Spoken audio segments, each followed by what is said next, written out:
بکفتادت خداگر تازیانه، نمان از خیش با وحشت نشانه. تو خود هم بنده غرق گناهی،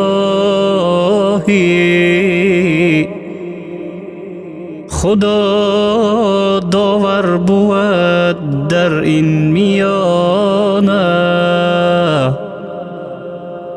تو لایق نیستی بر کرسی زر، بخلق دیو و روح وحشیانه.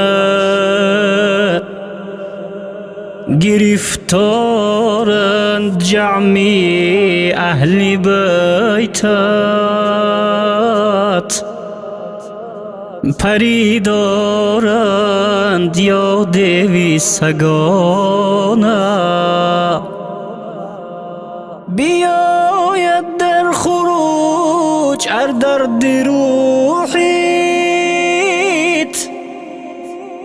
نماند در تو از انسان نشانه.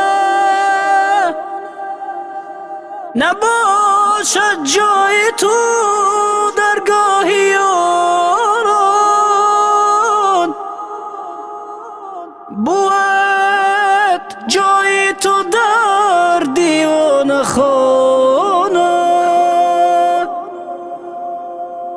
به تحقیر تو صدها بیگناه مرد، شدی از کله پر چندین سغانه. زمانه بر مراد اینا کسان ساخت، خیرت نداد میداند زمانه. سرم را گر بگی